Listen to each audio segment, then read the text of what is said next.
So since the 2020 pardon for what these crimes that were done, and Trump's been pardoning since first term and second term, there's been 100 of these criminals allowed to commit more crimes. Isn't that aiding and abetting criminal activity when you release and pardon a known criminal and then they go out and commit numerous crimes? I mean, 100 crimes. Let's say they committed, a dozen crimes each. That's 1,200 crimes potentially that Trump allowed by these pardons. Why is that allowed? And can you really trust dealing with someone like that? That's my question. Here again, gone again. We have glitches every once in a while, but that's podcasting. We edit it out. So anyway, back to Trump and his pardons. I mean, when you're committing treasonous acts and siding with foreign entities that are against your best interests of your country, you have to really look at what's going on in our legal systems. And negotiating with the Trump regime for our tariffs, like we said in our other episode, time to impose a Trump tax. Every time he says tariff, say yes, we agree.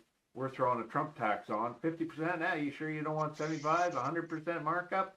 Because ultimately it is his citizens and voters that are paying for it. The only difference is our country should pocket the money because we're taking damage from the tariff, and the U.S. should not get to pocket the tariff money, especially when it's violation of CUMSA and NAFTA and all the other agreements we have in place.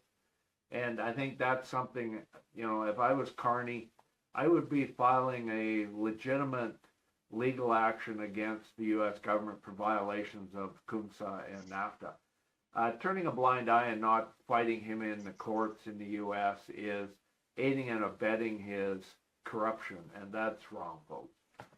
Time to, take our losses and file a loss claim in the U.S. courts and make a point. We're not going to be bullied by criminals, period. A felon, a sexual predator. And where's those Epstein files? I mean, that should be part of CUMSA. We do not negotiate with rapists or a culture that hides rapists. So we shouldn't even be at the negotiation tables.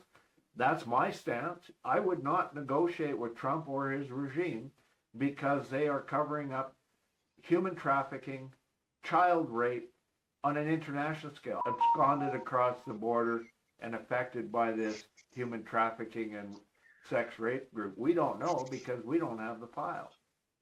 And I think that's my point. Subscribe to the channel, give us a like, and please share the video. Don't be afraid to share this commercial with your friends too.